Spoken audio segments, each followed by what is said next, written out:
I'm Ted Seides, and this is Capital Allocators. This show is an open exploration of the people and process behind capital allocation. Through conversations with leaders in the money game, we learn how these holders of the keys to the kingdom allocate their time and their capital. You can keep up to date by visiting capitalallocatorspodcast.com. Ted Seides is the Managing Director of Hidden Brook Investments, LLC. All opinions expressed by Ted and podcast guests are solely their own opinions and do not reflect the opinion of Hidden Brook Investments. This podcast is for informational purposes only and should not be relied upon as a basis for investment decisions. Clients of Hidden Brook Investments may maintain positions in securities or managers discussed on this podcast. My guest on today's show is Larry Kochard, the CEO and Chief Investment Officer of the University of Virginia's Investment Management Company, also known as UVIMCO. In this role, Larry provides leadership, connectivity to the university, and responsibility for the university's $8.5 billion long-term investment pool. Before joining UVIMCO in 2011, he served as Georgetown University's first in-house chief investment officer. Prior to that, he was managing director of equity and hedge fund investments for the Virginia retirement system. From 1997 to 2004, Larry was an adjunct and later full-time professor at Virginia's McIntire School of Commerce. He spent his formative professional years in debt capital markets at Goldman Sachs and in corporate finance at Fannie Mae and DuPont. Larry received his BA in economics from William & Mary, an MBA from the University of Rochester, and an MA and PhD in economics from the University of Virginia. Our conversation covers tricky issues involving the internal management of portfolios alongside external manager allocations, UVIMCO's 5 core principles, and the consideration of absolute and relative metrics in asset allocation and performance. Our deep dive on UVIMCO's core principles and asset allocation provides an inside look at the subtleties required to maintain seemingly simple tenets. I'm quite sure everyone that touches the University of Virginia will come away thrilled that Larry is the steward of their capital. I hope you enjoy the show, and if you do, please tell a friend, just one friend, and help spread the word. Please enjoy my conversation with Larry Kochard. Larry? Yes, Ted. Good to see you. Thanks for joining me. Great to see you. You're welcome. Let's start at the beginning, which usually is a good place to start. How did you ever get interested in investing? My dad was a stockbroker with E.F. Hutton and then had his own investment firm. And when E.F. Hutton talks, people listen. People listen. It was a very effective marketing slogan. Was very captivated by that. A lot of discussion about stocks. I can remember when the first publicly traded options came on the market. Remember talking about that. But always thought I was going to be an engineer, more of a math science person, but majored in economics, got an MBA, did corporate finance. That was first job out of MBA program was at DuPont and their corporate finance group. And, kind of the range of experiences I had between working for a large multinational corporation like DuPont, being exposed to how their capital allocation decisions were being made, then worked at Fannie Mae and the corporate finance at Fannie Mae, but exposed to a large part of the fixed income market, and then did debt capital markets at Goldman Sachs. I had very different experiences, had a large influence in many respects in terms of how value is created and destroyed at large corporations. A lot of people don't have the benefit of having done that. And so were there specific lessons that you pulled out of those early experiences? Sure. I remember I was on the capital markets desk in the stock market crash of October 87. And we're on the debt side, but everything just stopped. There was no new issuance. Everyone was following what was going on in the equity markets. But one of the things that was really made a big impact. At the time, Goldman Sachs was still a partnership. And you saw what happened was that day, and partners at Goldman Sachs were always extremely hands-on, very talented. But you could see it firsthand where the senior people got on the desk and were actually actively involved in the trading because their money's on the line. Their partnership capital is on the line. And so kind of contrasting that with the experience I had before that, earlier in my career at DuPont, where you have a large public company, you don't have that same notion of skin in the game. Anecdotes like that have had a pretty meaningful impact in the way I think about who we want to partner with, what does the structure of the partnership arrangement look like. So when did you start thinking about investing with a broader allocators lens? This is somewhat serendipitous. So I'm a professor at UVA teaching finance, and I was appointed to the state pension, the Virginia Retirement Systems Investment Committee in early 1998. And it really opened up a whole window into how large pools of institutional capital are invested, large asset owners. At the time, VRS was probably 30 billion-ish in size.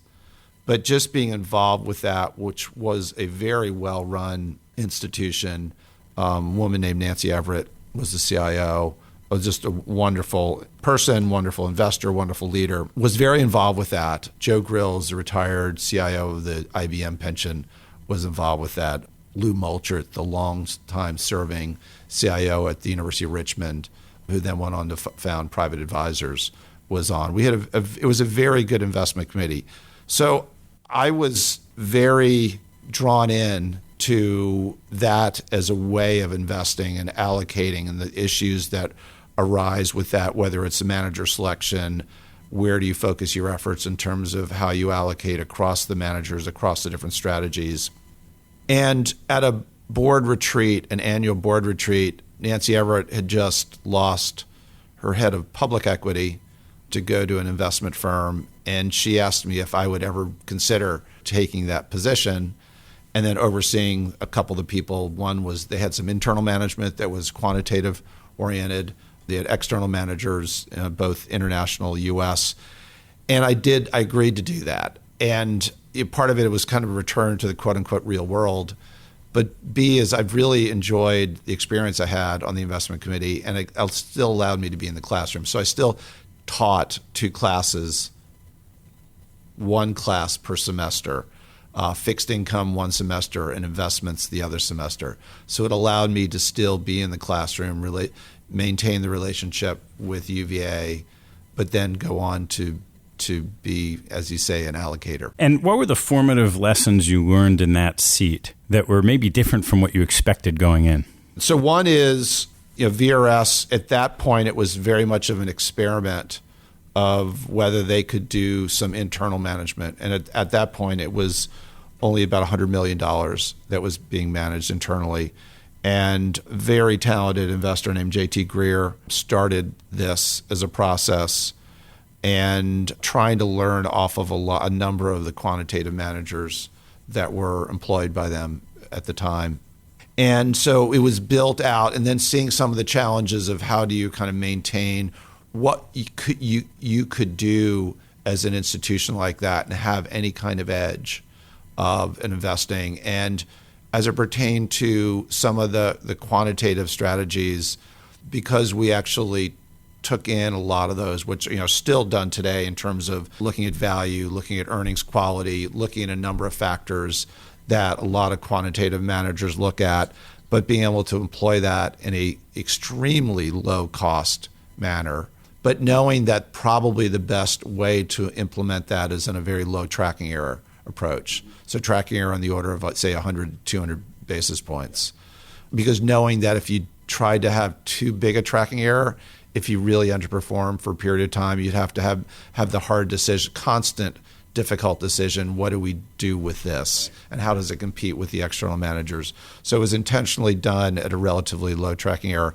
And then kind of pushing the envelope in terms of adding strategies, whether it's different cap sizes, different styles, different geographies. And today, more and more we hear about, whether it's family offices or endowments, people thinking of investing directly. Might be co-invests in private equity or different direct investments in part to defray the layer of fees.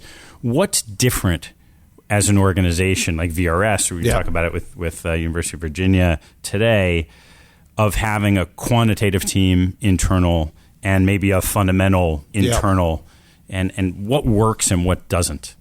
Yeah, this is a tough one. I mean, this is something that we've been debating internally. Is there a way that we can do internal management? And we've gone in many circles. And ultimately what I try to always come back to is, what is our edge? What is not only our edge up front, but what is a sustainable edge? In the instance of VRS, and you certainly see this a lot with some of the large public Canadian funds and other funds that have very big pools of capital to deploy, they can't be as active, meaning taking the type of tracking error that we take, hiring very concentrated managers that are generally very capacity constrained. They're not going to be able to access them in as much of a meaningful way as we can. So those strategies don't compete. The strategies that VRS employs may not compete as effectively in our $8+ billion pool of capital.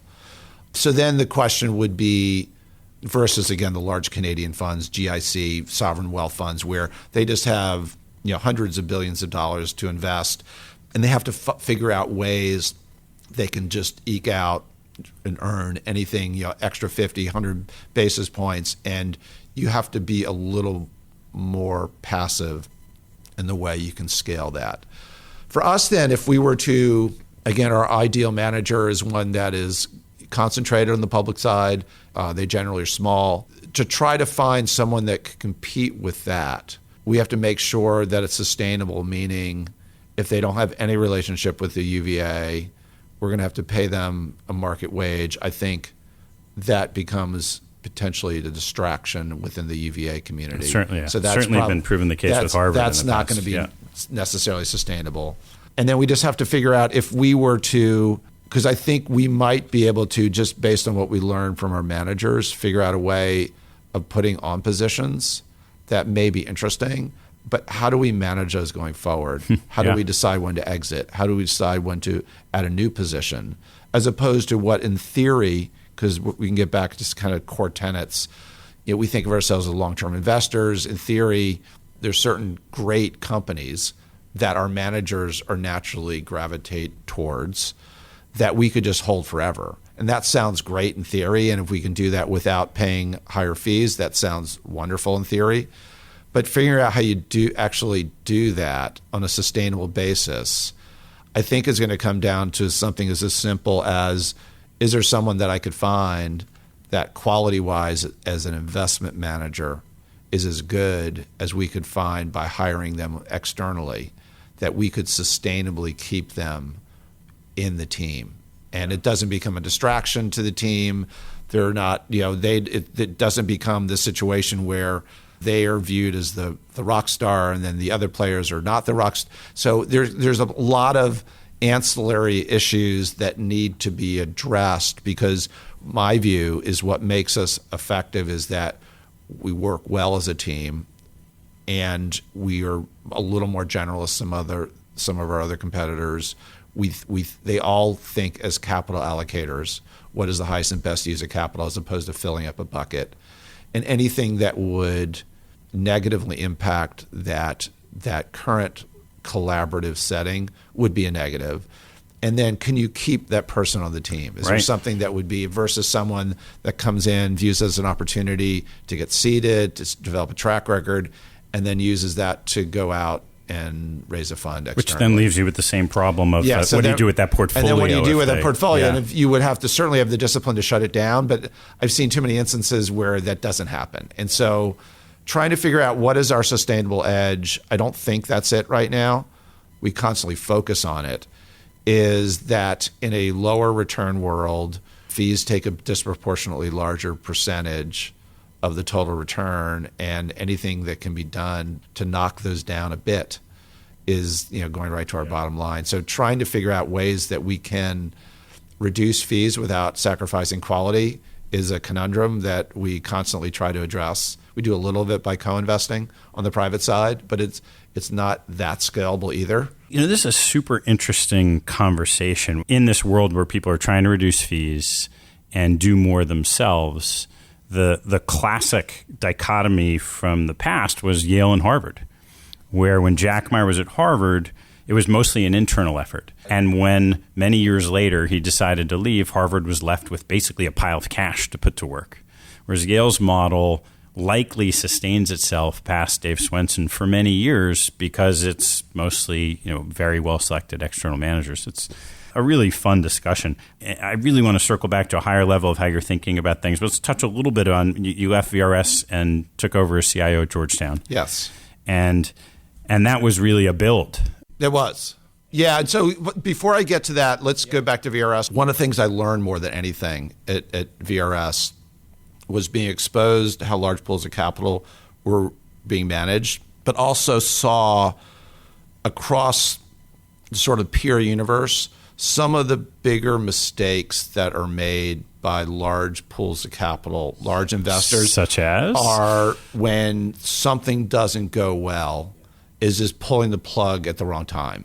And at the kind of the one extreme, it is when things don't go well of a sort of at the macro level, 08, 09.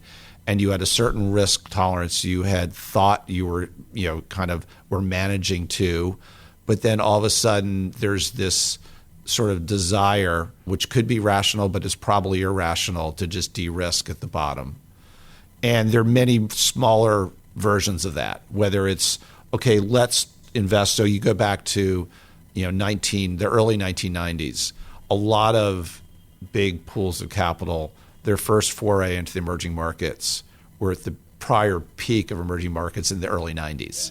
And everyone got in, and then they underwhelmed for a period of time, and a lot of people just pulled the plug at the wrong time. So one of the observations, which, again, you get back to this, whether it's tracking error or just risk tolerance, is this notion of whether it's risk at the entire portfolio or whether it's risk of how much you're deviating from your benchmark or your peers. There are certain points past which you just don't want to go. So if you're if you're just too much of an outlier and all of a sudden it doesn't work, if you're investing in a very public setting, and at the extreme is a public pension, that this might be the right thing to do, and it's going to work out in the long run, but it could very well be that you're not there to experience the long run. And so and there's no way to quantify that. Every institution is very different in terms of their willingness to take risk in an absolute sense or in a relative sense. And when I use risk, I don't mean it in the classic case of absolute loss, loss of capital, but more just how much you're underperforming. Yeah, deviation, yeah.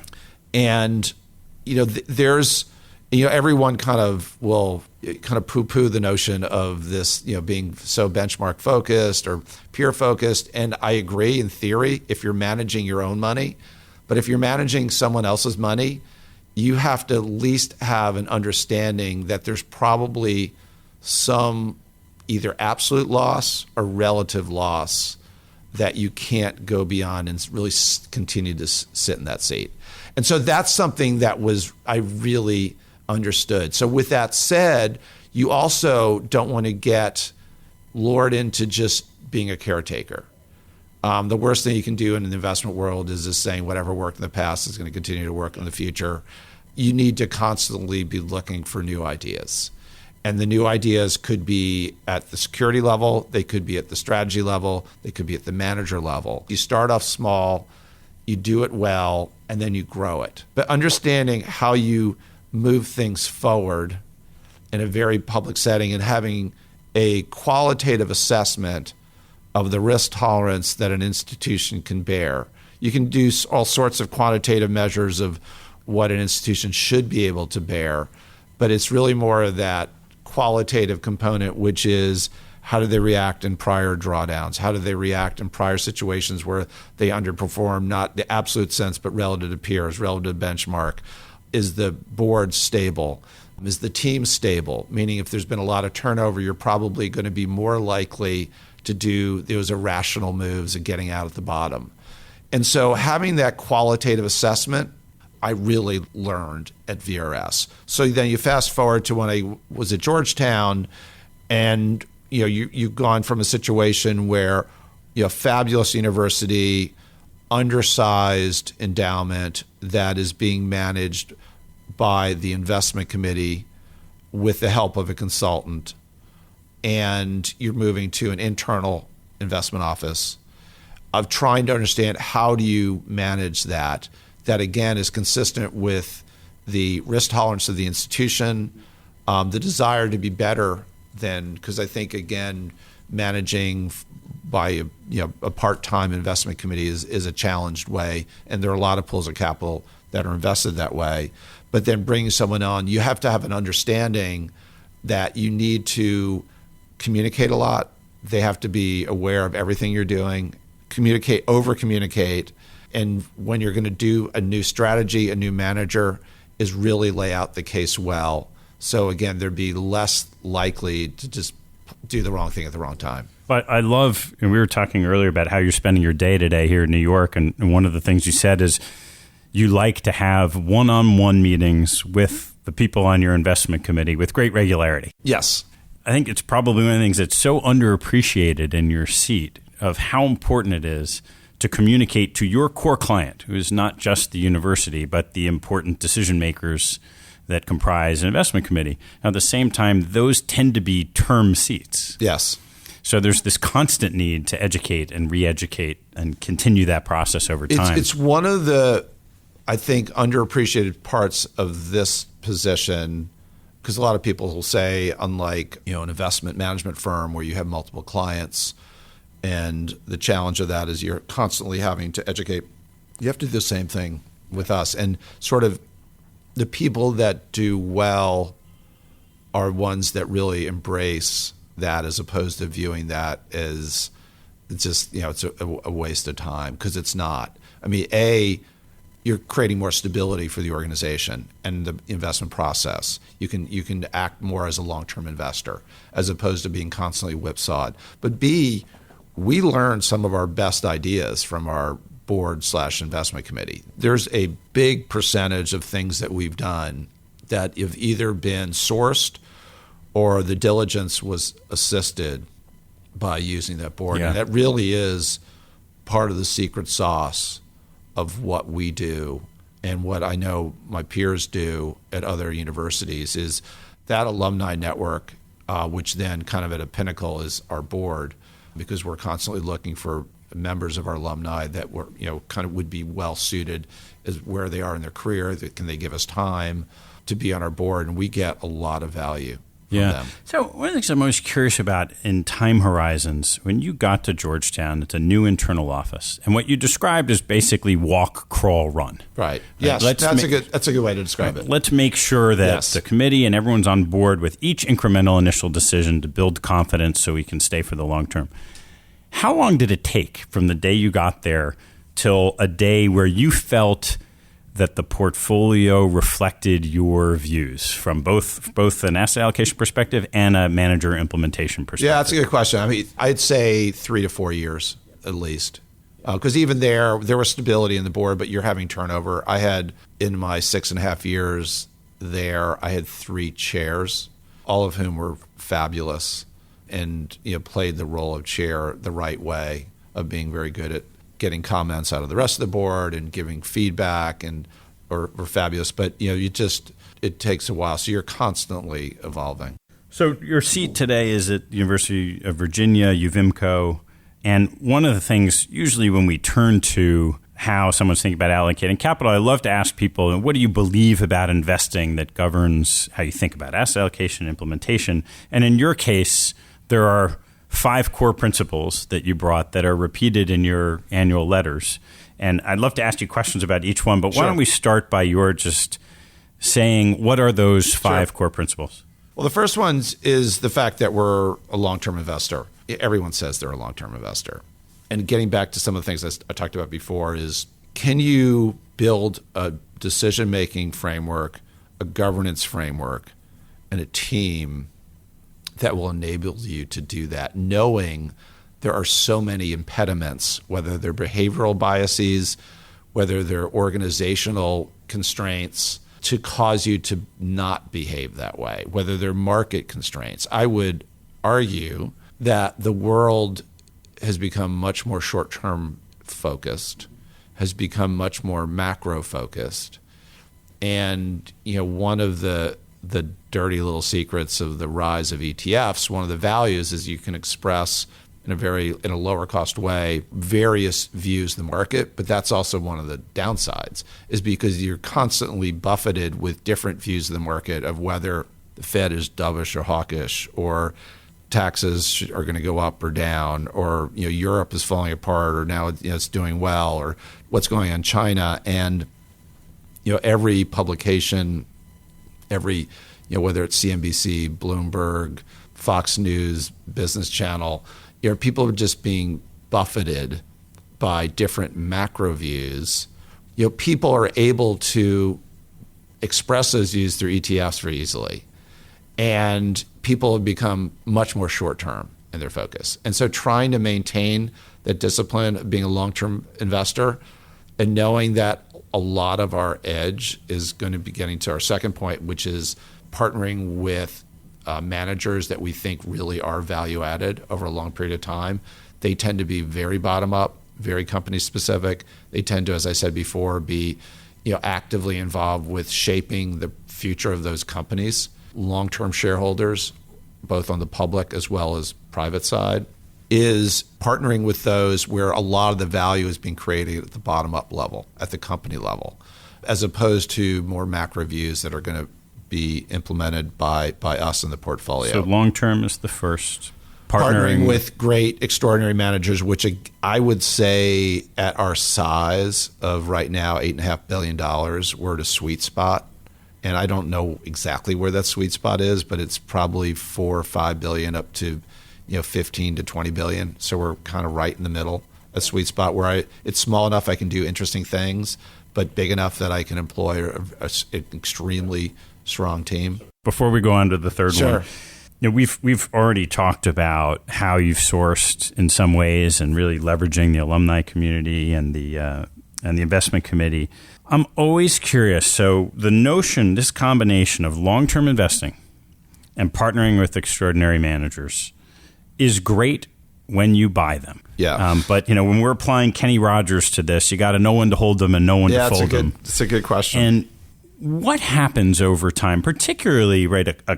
Let's just think of a long-only manager, maybe private equity, a concentrated manager who's relatively low turnover.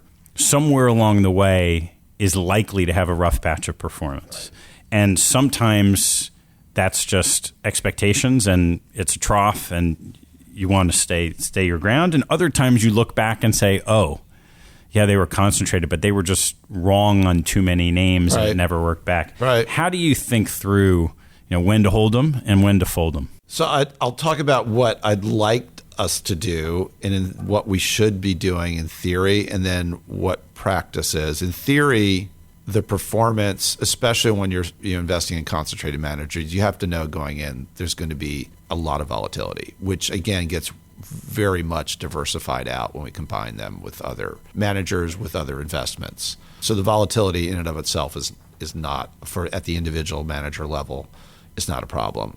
With that said, what could be a problem is if the manager themselves, the volatility that they're experiencing, does that cause their business to suffer? And so it's an existential threat to the organization. Right? Yeah. So it could very well be right that if you stayed along long enough with that manager that you'd be proven correct, but they may not be in it for the long run. So that's an issue. And how do they react? I saw many managers, and I'm sure you saw the same in the 08-09 downturn. You saw some managers that were down 08 big. They behaviorally were fine. I'm sure they weren't perfectly fine, but they then were up bigger the next year, such that they recouped all the losses and went well beyond that. And they had enough of a runway, meaning they had enough reputational capital that investors gave them enough of a break to do that. And then I saw other investors where they're down 40% and they're just scarred. They're done. They can't get back up on the horse after they've been thrown. And you don't always see that coming, but that's a problem. So that's something you have to watch out for. Yeah.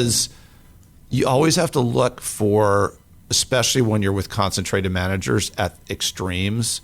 Does the extreme success or extreme failure change them as a person, as a manager? Meaning, if they get extreme success, do they then start becoming reckless? If they've had extreme failure, do they learn from that, or do they just say, it's hard for me to manage risk anymore? And so that's one thing you do look for with those volatile strategies. But then what we'd like to do in theory is look for other characteristics as opposed to performance of, has the manager gotten too big? Has a manager lost their focus? Are they, they've made a lot of money, and money is ultimately the sole motivator. It becomes other things. They just want to win. Most of the people that we all invest with are, super competitive, whether it's in sports, whether it's in academics, whether it's now investing. They just want to be a winner. It doesn't matter how much money they have. And so, but has something impacted that level of competitiveness, that sort of 24/7 notion of the amount of effort you have to put in to be a winner in a very competitive investing environment? Is that still there? So making sure you have that. Making sure that the team, if the team is very important to the process, some managers it's more important than others, making sure the team is stable. Does the team constantly turn over and that's a problem? Or is the team constantly turning over? It's not a problem because actually it's all about the one individual manager. So look at some of those characteristics. That's in theory what we'd like to do. Again, the question is, there's usually a correlation between bad performance and something else going awry. And so that's where it becomes a little more difficult in practice. There could be a situation where just bad luck that concentrated portfolio produces a sort of an outlier negative return realization. But it could very well be that it's also correlated with other negative signs of the manager in terms of size, in terms of motivation, in terms of maybe they've increased their fees because they could. They've worsened the liquidity terms because they could. So there's oftentimes a correlation, and so trying to separate those out becomes very difficult. Yeah, I used to tell our team that we wanted to try to disaggregate the decision about a manager from the decision of when to exit. Yeah. No, that's a good point. Because I agree with that. Behaviorally, we know that when performance is weak, that's when you get maximum scrutiny. Right. And it also, to your point, tends to show the warts. Yeah. If there are real problems. Right. But the assets they own may not know that. Right. And that's really tough. So when you're in the situation where you've decided for all the right reasons that we need to exit and find a better long-term solution, but in that moment, you still might be better off hanging around for a little bit and recovering losses. Mm-hmm. It's just a super, super tough decision-making process at that time. Yeah, no, it's tough. We try to constantly reassess what we've done well and not done well on that front. But I think we're in constant learning mode. Yeah. So let's turn to the third core principle. The third core principle is an interesting one that we put there. I mean, again, everyone says this. So these are not unique core principles. Price matters. And so one easy way to express that is to say, people will say, well, we're value investors. Very overused term. Well, what does that mean? Well, modern finance would say value is sort of, a low price earnings multiple, low price to book, just low price. That isn't necessarily what we're doing. We're generally investing with managers that we think have unique views on companies, and the price that they're paying for their companies is less what they think is the intrinsic value, but by a standard definition could be a growth company. And in fact, if anything, our portfolios had a slight growth bias over an extended period of time. Where this comes into play is getting back to how we allocate to different managers, is making sure you have the discipline that when someone has been doing well, and part of the reason they've done well is because, and again, a lot of these managers are low turnover, is their portfolio has just gotten pricier and pricier and pricier. Yep. It could very well be that they've done well because they happen to be in companies that are just growing their earnings faster, and the company's still on a valuation metric or about the same or maybe a little pricier. But sometimes it's just that the market starts paying more and more and more for the same earning stream. Is making sure you have the discipline to take. You may still like the manager, but making sure you have the discipline to rebalance, take some money away from that manager, making sure that the kind of the flip side, if you have managers that actually have don't have any of those characteristics we talked about in the prior point about some of these long-term relationships, they've still stayed at a good size, but it just turns out whatever maybe it's region, their style is out of favor, and they've underperformed, making sure you have the discipline to give them more money. Right. And so that's part of what we're doing or what we're saying with Price Matters. Example with that is we had funded a really strong credit manager that's a little more liquid, more of a traditional high yield manager over a year ago when credit spreads had widened out. And then they know that we're using them as a discipline that we're going to add when spreads are wide and take money off the table. So we recently took some money off the table there. And do you also apply that to the asset class level? And now the old Brinson study that 90% return driven by asset allocation. And if you do, when does price get extreme enough that it makes sense to take action? It's a great question. I would say we do a little of that, but the problem you've run into is everything is more or less at the asset class level, whether it's public, private. Well, they're both pretty expensive. Yeah. And private's harder to time because right now multiples have been increasing across really for just about every private strategy. And they're increasing because there's so much dry powder out there and people are just putting it to work and paying more and more and more. But when you commit today, if I were committing to a private, buyout manager today, they may not deploy the capital for 4 years. Right, you don't know. So it's a harder one to time. And there's also this wider dispersion of outcomes such that if you're invested in a really, truly a good, great private manager, even though top-down wise, they're the vast universe of companies that they're potentially could buy are expensive, they generally can distinguish themselves. And so it's harder to do at that kind of top-down asset class level. So, but yes, it certainly, we look at that, but it becomes, I'd say, ever more difficult to do. So your fourth core principle is retaining experienced and dedicated staff. Yeah. Which is simple to say. Well, I guess I'm going to expand the fourth one to being quality people. And so broadly defined, internal and external. Internal, external. You go back in my history, and again, going back, I was a math science guy, and then I got a PhD in economics. You're very mathematical. And the more experience I've had and the longer I've been around, you just realize it's all about the quality of the people. You try to improve your odds of success by, again, getting back to one of the first points of having incentive structures that create more of an alignment of interest in between managers we're investing with and our outcomes. They're investing in companies and them shaping alignment of interest with their underlying companies and outcomes. But ultimately, it's the quality of people. And we'll certainly make mistakes both on the hiring front of managers as well as the hiring front internally. But a lot of effort goes into that. And if there's anything that I think we do well but can continue to improve upon, it's that, because I think that ultimately is going to be the biggest determinant of our success. Yeah. How do you assess, particularly externally with a manager, how do you assess the quality of a person ahead of time? Part of what we try to do is I would almost equate it to the job that either a journalist or historian do. When they're trying to capture what is true and what is fiction and what is it could be good PR, it could be bad PR, and try to tease out fact from fiction from really noisy stories that you get.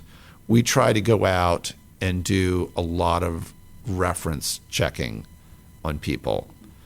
And you're rarely going to get something that's 100% in terms of glowing or 100% negative. it's going to be this middle ground that's noisy. And so it's not unlike what a historian is trying to do by doing a biography on Hamilton. It's you're going to try to get letters. You're going to try to Hamilton. You're not going to be able to interview people that knew him, but you're looking at correspondence. You're looking at a lot of circumstantial evidence with people that exist today as opposed to 200 years ago. You can talk to a lot of people and see, and you're trying to get the truest picture of what they're like in terms of how they treat other people, how they would treat you as a partner, how they treat people that will work for them, how they treat people that they're going to invest in, and try to get as much of that in terms of the quality from an ethics standpoint, and then try to get as much of the quality from an investor intelligence standpoint. And it's just a lot of legwork. But it's something that I think we do well, but I feel that there's you can never put too much effort into that. Yeah.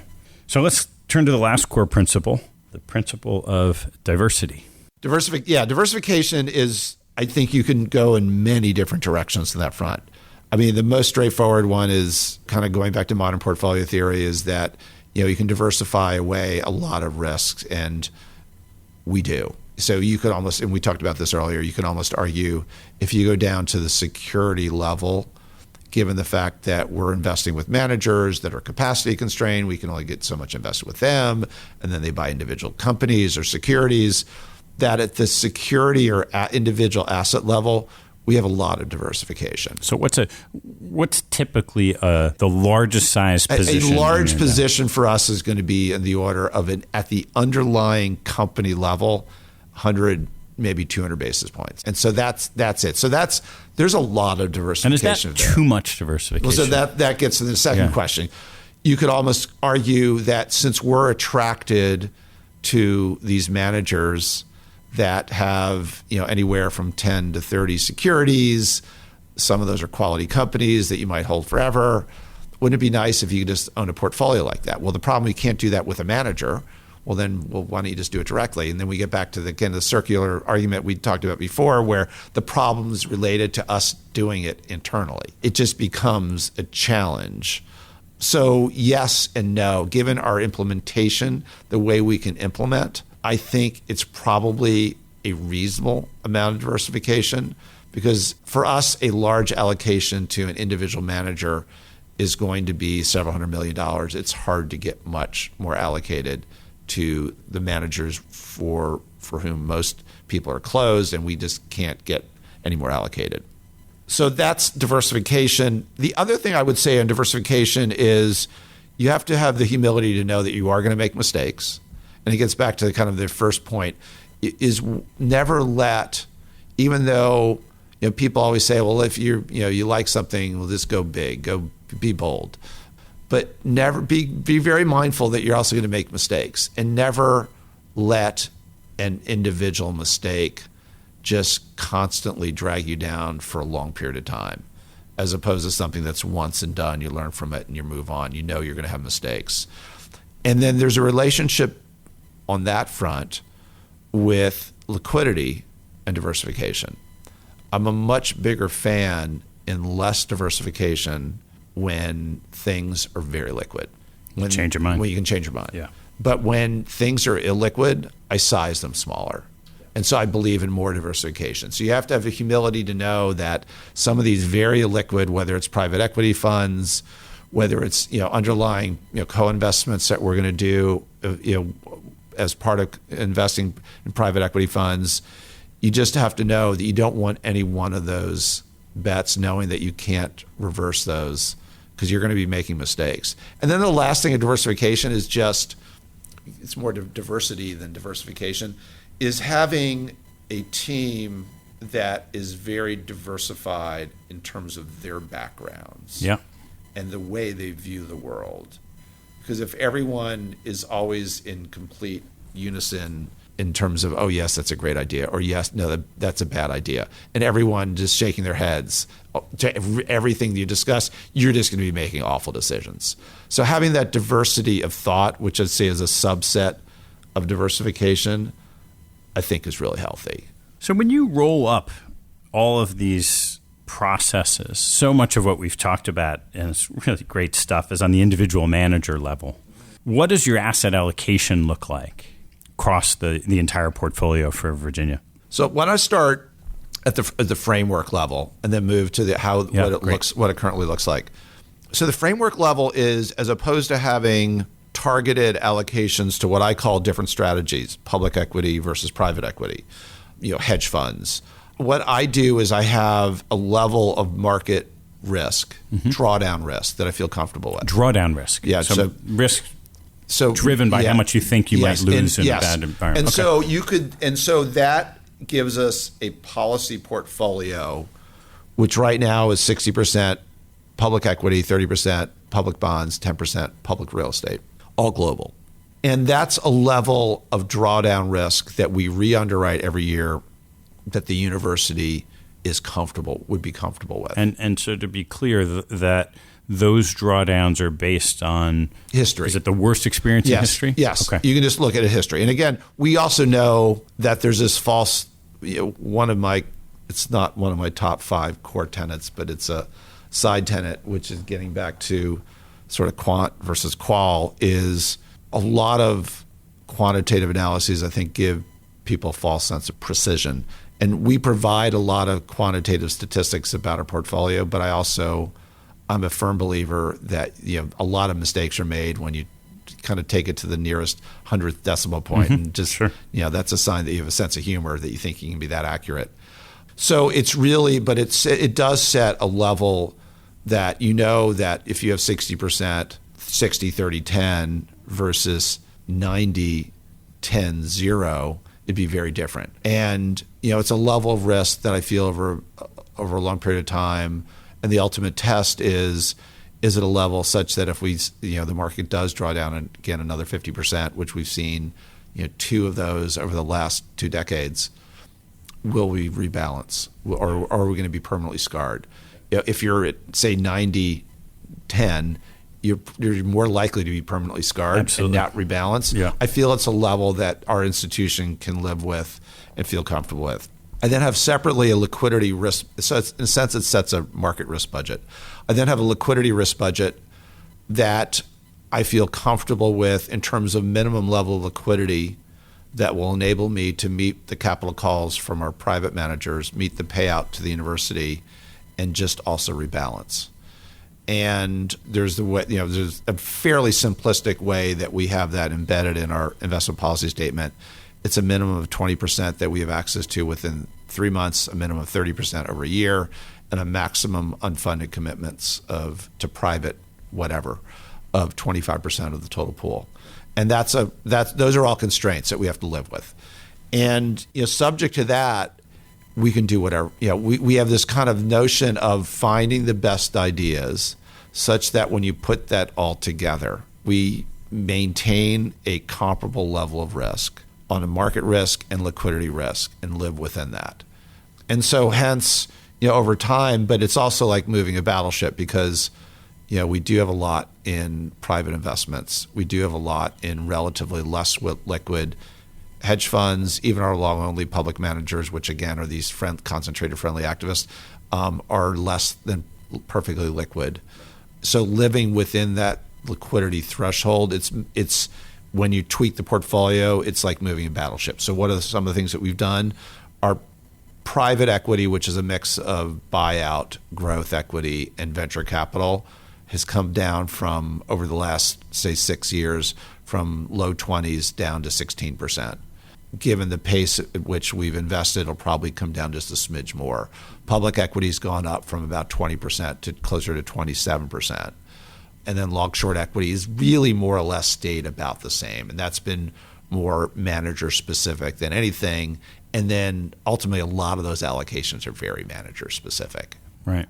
So one of the other lenses we talked about in terms of the ability of the institution to stay the course is relative performance. So if you look at, or how much do you look at your structure, 60, 30, 10, versus some of your peers? A Yale, which is probably closer to a 90-10 structure. Does the deviation just from having more of equity factor into your consideration of can we stay the course if we're in a strong market and we underperform just because we're less exposed? We look at it, but I don't want it to drive any decisions. So, every year when we review our fiscal year-end performance and look at, how do we do relative benchmark, what were some of the reasons it outperformed relative benchmark, and then how do we do relative to our peers? And we classify peers as endowments exceeding $2 billion in size. And last year, I think it was 36 or 37 institutions. The board has been, I think, understands, and constituents understand, because we tell them this all the time, that it's hard to look, even though people still do, look at it over a 1-year period. Such a big chunk of our portfolio now, about 32%, and then even more so of our peer portfolio are in privates, where the marks come, in a less frequent manner. So looking at annual performance, although again, inevitably people will do that, it's harder to do. And so we really encourage people to look 3, 5, 10, 20 years. That's but we do that. There's an acknowledgement and an understanding that the risk embedded in our portfolio is a little lower than what some of the largest of our large peers have invested in. You mentioned Yale. I know, they have less in cash and bonds than we have. We've been running, I try to run between 8 and 12% in cash and low duration treasuries, and it's been closer to the high end of that range. It's now kind of in the middle of the range, but that's still, higher than what Yale and some of our other larger peers have. They have more in privates.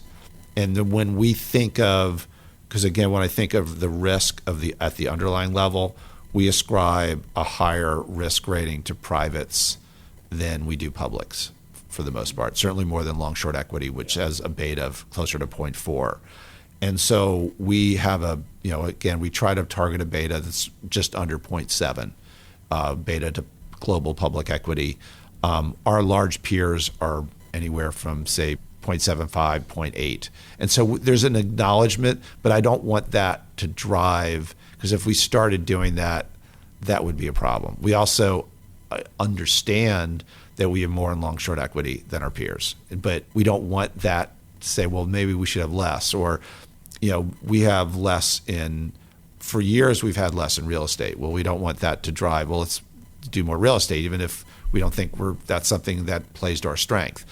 Everything about what I've tried to develop a culture is to let's play to our strength. If we're good at something, let's do more of it. If we're not really bad at something, let's either not do it or try to figure out what we can do to get better, but not just force an allocation so we can look just like our peers. I find it really fascinating that what you're talking about is putting your best foot forward. Yes. But we've also talked about this recognition that how you'll be evaluated is both absolute and relative. So at some point in time, if you were only great at long short equity, and you had 100% of the endowment in long short equity, it might meet the risk and return objectives for the university, but it would look so different from your peers that at some point in time that would cause a problem to stay that course. I think that's a great analogy. I mean, that would be a great example right now, because long short equity is, as we've discussed, it's an area near and dear to your heart as well as mine.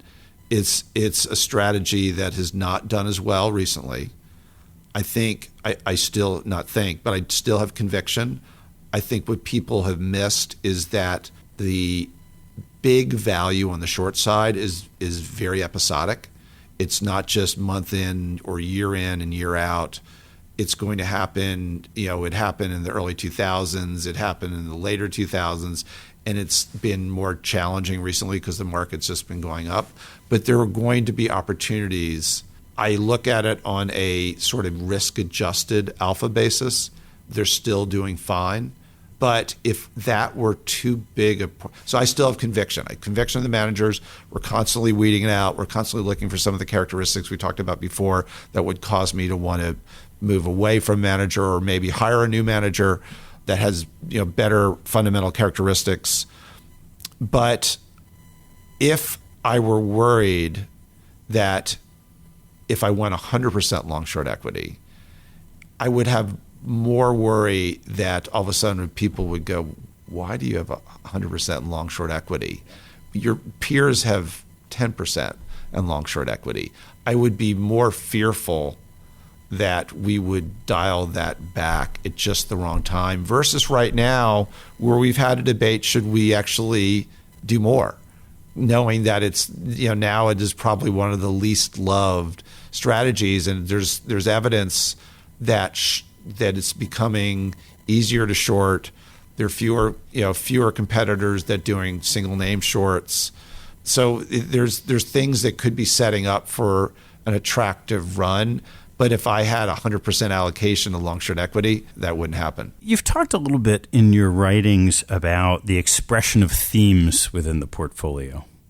I'm really curious of how you come up with a theme, how you implement, and then how you make the decision and size themes. That's a tougher one, only because I think themes are harder to come up with in this environment. Getting back to one of my earlier points, which is there's so many people looking for themes. By the way, are themes ever easy to come up with? No, that's true. They're never. Well, they're always easy in hindsight.